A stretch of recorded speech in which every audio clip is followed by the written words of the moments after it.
ඔබට ඇති ලේ වර්ගය අනුව කියවෙන ඔබගේ ගතිගුණ ඕ පොසිටිව් හෝ නෙගටිව් රුධිරය ඇති ඔබ තා මිත්‍රශීලී හා ආකර්ශනීය පිරිසකි. ඕනෑම දෙයකදී නායකත්වය ගෙන ක්‍රියා කරයි.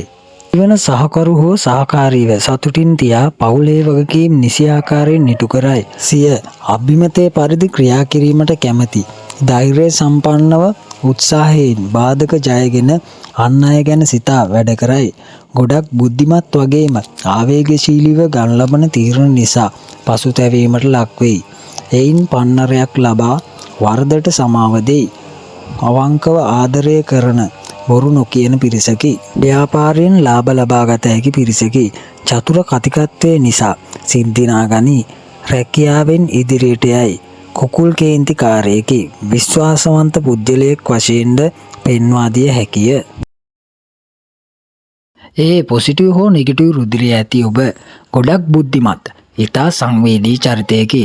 මොවුන් කරන කාර්යයන් කලාත්මකව සිදු කරයි. දියුණුවීමට ශක්තිය හා අධිෂ්ඨානය තියෙන පිරිසකි. සෑම කාර්යයක්ම උනන්දුවෙන් සිදු කරයි. ඒ නිසාම සමාජයේ කැපී පෙනෙන චරිතයක් වේ. අසාධාරණය වෙනුවෙන් පෙනී සිටී. ඒ වෙනුවෙන් හඬ නගයි. බොරු නොකියයි. සිත් රිදීමට අකමැති මොවුන් අන්‍යයන්ට උදව් උපකාර කිරීමට කැමැති පිරිසකි. හැඟ පිළිබඳ වඩාත් සැලකිලිමත් නමුත් මානසික පීඩනය ඇති කරගනී. මේ ලේ ඇති අයගේ ස්ට්‍රෙස් හෝමෝන වැඩිපුර තිබෙන නිසා මානසික පීඩනය වැඩි. සංවේදී මොවුන් රණ්ඩුවට අකමැති.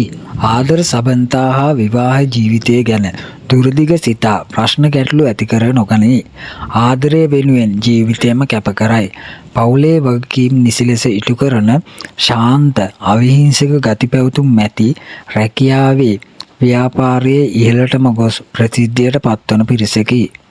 බලන්න රුධිර වර්ගය තුලින් ඔබටම උරුම වූ ගති පැවතුම් අපටත් දැනගන්න කමෙන්ට් කරන්න. මෙවැනි කරුණු දැනගන්න අපත් සමග එකතු වන්න. අනිත් රුධිර වර්ග දෙක පිළිබඳව ඊළඟ වීඩියෝෙන් බලාපොරොත්තු වන්න.